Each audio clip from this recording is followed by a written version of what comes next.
This video will delve into the curious case of the unfinished and seemingly repurposed casing stones along the bottom row of one of the Queen's pyramids, where curious inscriptions have been discovered that could challenge the accepted narrative of this pyramid's history and ownership.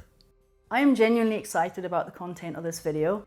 I'm excited about all my videos, to be honest, but this one in particular is intriguing.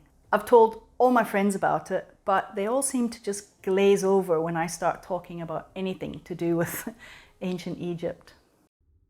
The Giza Plateau, located on the outskirts of Cairo, is synonymous with the grandeur of the ancient world. It is home to several iconic structures, such as the pyramids and the Sphinx. The three main pyramids are said to have been built in the Old Kingdom period, specifically the 4th dynasty.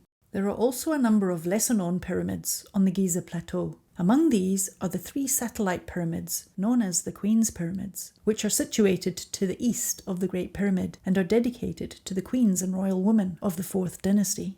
These 3 pyramids are named from north to south G1A, G1B, and G1C. While they seem pretty ruined today, they were once also cased in white Jura limestone and had smooth faces just like their larger neighbours. Pyramid G1C is by far the best preserved. While the pyramid is still a ruin, some of its fine Jura limestone casing remain in place.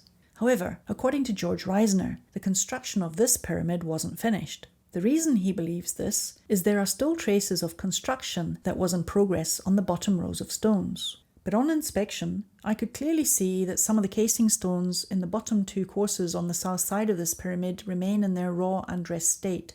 The ancient Egyptians were a bunch of perfectionists, so it immediately struck me as odd that these stones were left unfinished. Maybe this bottom row of blocks was destined to be covered up with sand and not meant to be visible. The blocks in the bottom row have been placed directly on top of the bedrock and form the base on which the rest of the pyramid casing stones were placed. The fine white limestone casing stones can still be seen in situ above, though some of them are pretty weathered and eroded. But if you look a bit closer at the bottom row of blocks, you'll notice that some of them appear to have been repurposed. The front of some of these blocks have been polished and are as smooth as glass, suggesting that they may have once been part of a different structure.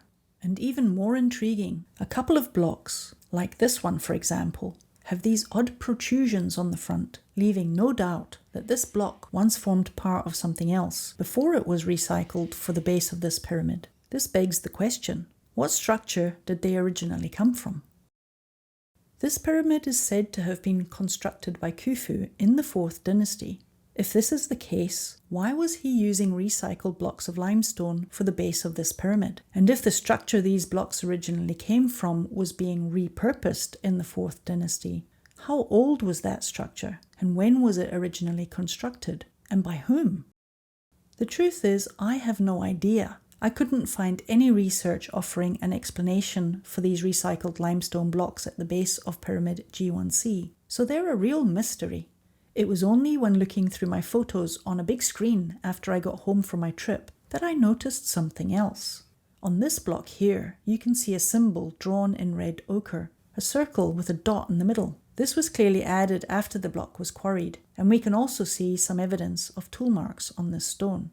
And if we look closely at this recycled block in particular, towards the bottom half of the block, you can see a few red lines are drawn, one horizontal and 2 vertical.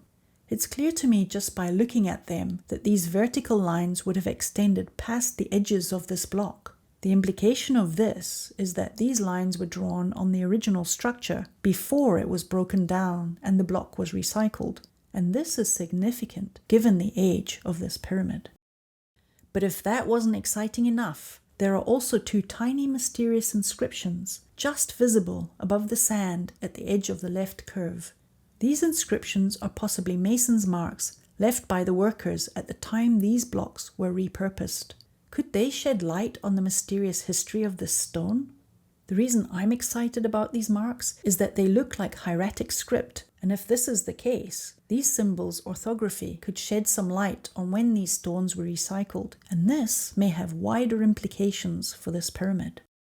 Hieratic script is a cursive writing system that arose in ancient Egypt between 3200 and 3000 BC, around the start of the First Dynasty. This form of writing was developed from the hieroglyphic system of writing, primarily for practical reasons such as record keeping and correspondence, because hieroglyphs were too intricate and labor-intensive to write for everyday tasks. The term hieratic script encompasses a wide spectrum of cursiveness, each with its own nuances, and these can be broadly categorized based on the time period of its use.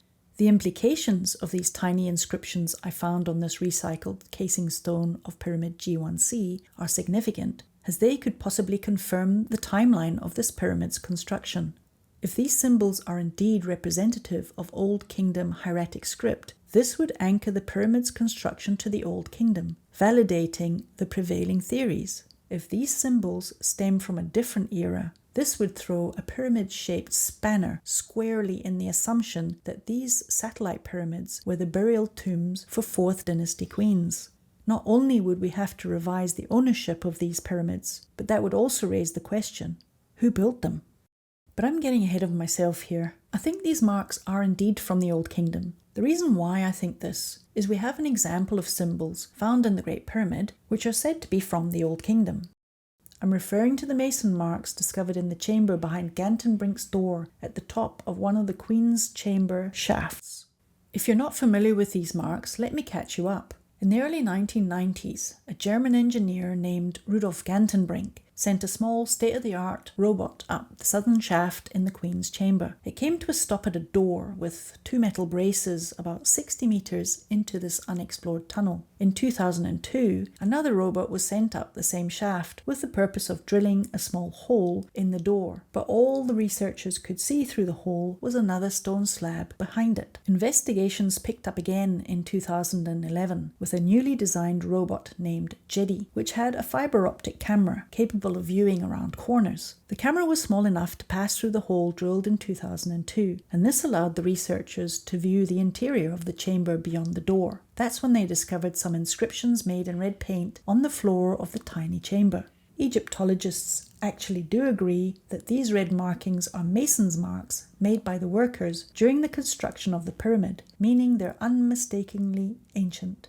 Luca Maitello, a specialist in ancient Egyptian mathematics, believes the markings found represent old hieratic signs for the numbers 1, 20 and 100. Now let's compare these markings found in the chamber behind Gantenbrink's door with the markings I found on the casing stone of Pyramid G1C.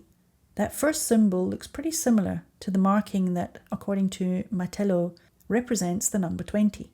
But I can't read hieratic scripts, and for all I know, this block was actually placed upside down. In the interests of advancing research, I've sent a copy of these marks off to be examined by experts, so we'll hopefully find out what period these symbols are from, and maybe get an answer as to what they depict. This will enable us to anchor the recycling of the casing stones used in the base of this pyramid to a time period. If these inscriptions are indeed from the 4th Dynasty, that still leaves us with the question, what was the original age of the structure these stones were taken from?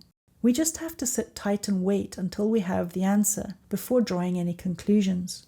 Pyramid G1C is another example that keeps us guessing about what went on in ancient Egypt. It's a part of history that still got us stumped. As we dig into the secrets of ancient Egypt, we're constantly reminded of how much we still don't know. Each stone whispers a secret message from the past, just waiting for us to figure it out. Who owned these recycled blocks first?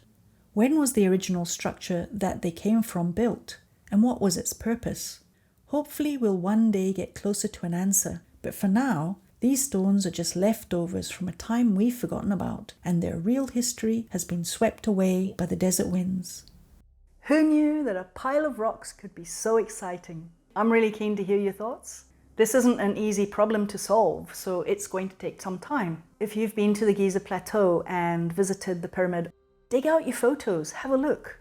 You might have captured one of these inscriptions without even realizing it. Like Zahi Hawass said, this could be the greatest discovery in Egypt in the 21st century. I'm totally kidding, of course. But it certainly is intriguing, to me anyway. And if you've made it this far, I'm sure it's intriguing to you too.